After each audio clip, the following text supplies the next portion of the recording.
திட்டுங்க, எங்களை திருத்துங்க, ஆனா நீங்க எழுதுங்க, குரல் கொடுங்கன்றது தான் என்னோட கோரிக்கை. ஒரு ப்ரொடியூசர், டைரக்டர் அண்ட் ஆக்டரா நான் கேட்குறேன்.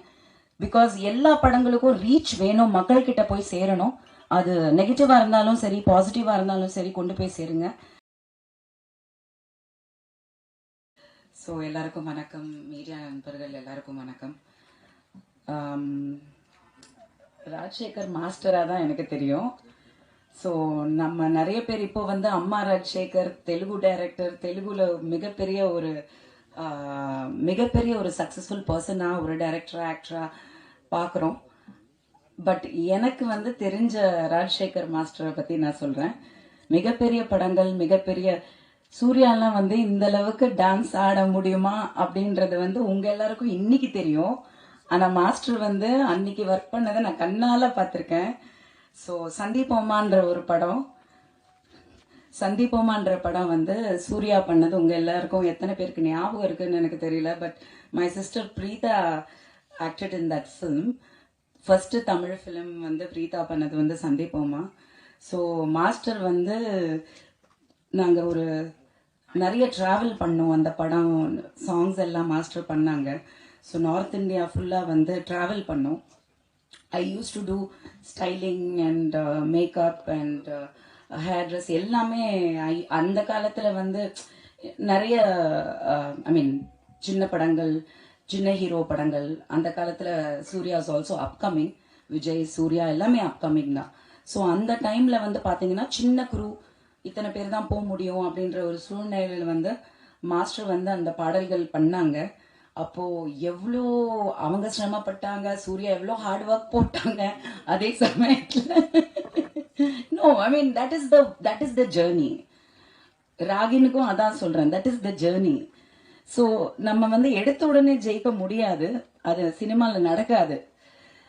Tax a long time, behind the screen a long time. At least முன்னாடி வந்து ஜெயிக்கிறதுன்றது மட்டும்தான் தெரியும், பின்னாடி எவ்வளோ வேலை பார்க்குறோன்றது நிறைய பேருக்கு போய் சேராது.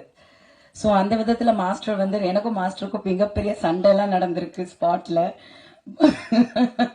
He has seen I have been a very protective sister towards Preeta and everything. But அதை தாண்டி we know because அவரும் ஒரு ஃபேமிலி மேன்.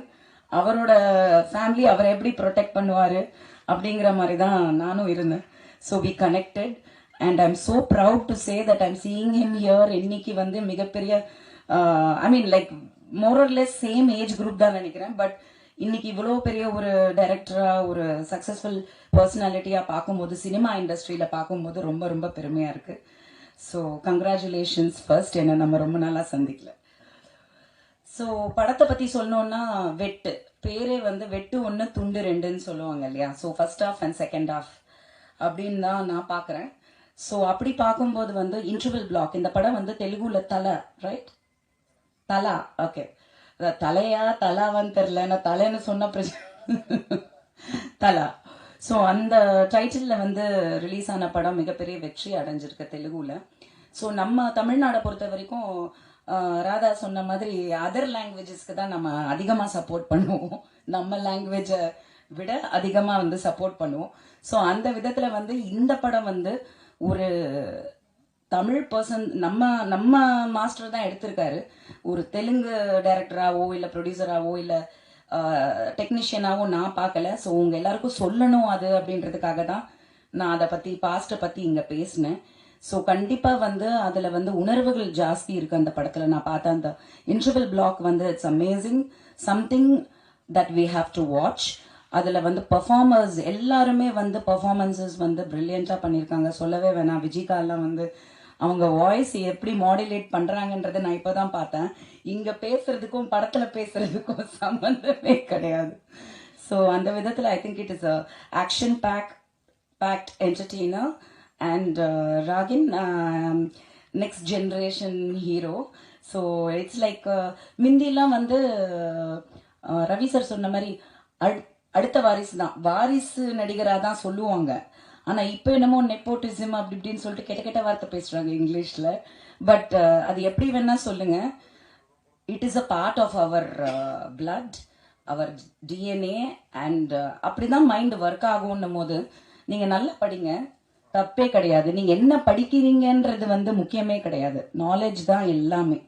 ஸோ நீங்க சினிமால படிக்கலாம், எந்த இண்டஸ்ட்ரியில வேணா படிக்கலாம்.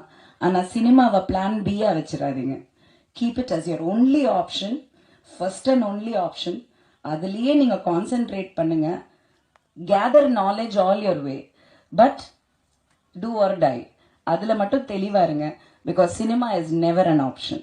So I wish him all the best and all the team and everybody all the best. And media நண்பர்கள் நினைச்சா வந்து ஒரு படத்தை கொண்டு போய் கண்டிப்பா மக்கள் கிட்ட சேர்க்கலாம். ஸோ தயவு செஞ்சு ரிவ்யூஸ் சரி, எல்லாமே சரி, எல்லா படங்களுக்கும் நீங்க தப்பா கூட எழுதுங்க, உண்மை எழுதுங்க, தப்பு கிடையாது. ஆனா கொண்டு போய் சேருங்கன்றதான் சொல்றோம். பெரிய படங்களுக்கு வந்து போற விமர்சனங்கள் வந்து ஜாஸ்தி இருக்கு, கிரிட்டிசிசம் கூட ஜாஸ்தி இருக்கு. ஏன் வந்து எல்லா படங்களுக்கும் நீங்க எழுத மாட்டேங்கிறீங்கன்றது வந்து மிகப்பெரிய கொஸ்டினா இருக்கு. நிறைய படங்கள் ரிலீஸ் ஆகுது, எல்லா படங்களும் ரிவ்யூஸ்ல வருதா என்றது இல்ல. அது ஏன்? இங்க வரும்போது எல்லாரும் எத்தனை பேர் வர்றீங்களோ அத்தனை பேர் தான் வர்றீங்க, ஓகே. பட் அதே இம்பார்ட்டன்ஸ் கொடுங்க, திட்டுங்க, எங்களை திருத்துங்க, ஆனா நீங்க எழுதுங்க, குரல் கொடுங்கன்றது தான் என்னோட கோரிக்கை. ஒரு ப்ரொடியூசர், டைரக்டர் அண்ட் ஆக்டரா நான் கேட்கிறேன். பிகாஸ் எல்லா படங்களுக்கும் ரீச் வேணும், மக்கள் கிட்ட போய் சேரணும். அது நெகட்டிவா இருந்தாலும் சரி, பாசிட்டிவா இருந்தாலும் சரி, கொண்டு போய் சேருங்க. So I wish the team all the best and congratulations. Thank you.